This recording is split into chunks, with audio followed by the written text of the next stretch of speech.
Bonjour et bienvenue à une autre édition de l'aperçu du marché, des prévisions Forex présentées par Dukascopy TV et investin.com. Tout d'abord, nous allons jeter un coup d'œil à l'industrie Forex. Et quand les échanges en Asie ont ouvert lundi matin, l'euro a progressé suite aux résultats des tests de résistance de la BCE qui ont été publiés ce week-end. Ils étaient meilleurs que prévu et ont montré une certaine santé financière. L'euro-dollar s'échangeait à 1,2674 ayant progressé de 0,04%.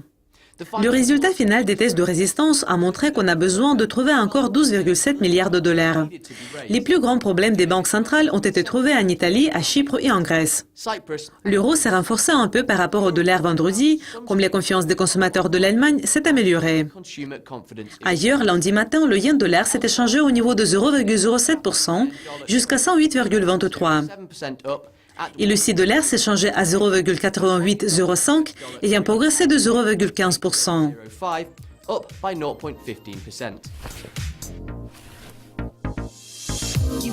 Et on passe à la nouvelle suivante. Lundi matin, les échanges en Asie ont résulté en une perte pour les actions asiatiques.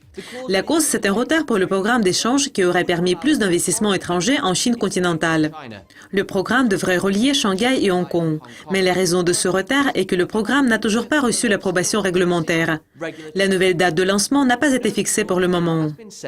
Les actions de Hong Kong Exchanges and Clearing Limited avaient augmenté de 33% depuis la mi-avril, lorsque ce programme a été annoncé pour la première fois, malgré que l'indice Hang Seng a chuté de 1,3% durant cette période. Cependant, après le retard, les actions ont chuté de 3,4%. L'indice Hang Seng de Hong Kong a glissé de 1,2% après le retard, tandis que le Shanghai Composite a reculé de 0,7%. Et jetons un coup d'œil au pétrole. Ce sont les tests de résistance de la Banque centrale européenne qui ont eu le plus grand impact quand les échanges ont ouvert en Asie. Les prix du pétrole brut ont reculé sur le New York Mercantile Exchange, comme les contrats à terme WTI pour les livraisons en décembre se sont établis 0,13% plus bas à 81,20 $ le baril. La semaine dernière, nous avons vu que les prix mondiaux du pétrole ont bondi comme les rapports ont constaté que l'Arabie saoudite avait réduit sa production de pétrole brut de 328 000 barils le mois dernier. Toutefois, les prix ont chuté le lendemain quand il s'est avéré que beaucoup de barils ont été simplement mis en stockage. Vendredi, la référence mondiale des contrats à terme sur pétrole Brent a chuté à 86,13 $ le baril sur l'Intercontinental Exchange. Et enfin, les tests de résistance de la BCE ont encore une fois produit le plus grand impact sur l'euro au début des échanges en Asie ce lundi.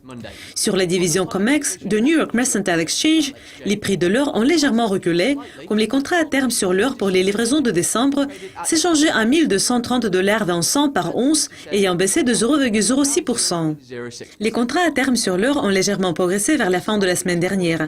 Mais en général, les prix ont chuté, comme une possible hausse du taux d'intérêt de la Réserve fédérale pèse encore lourd sur le prix de l'or.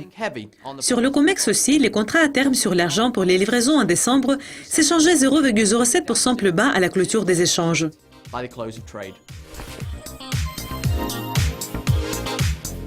Bon, c'est tout pour l'aperçu du marché. Merci d'être avec nous. Restez à l'écoute de Dukascopy TV. Au revoir.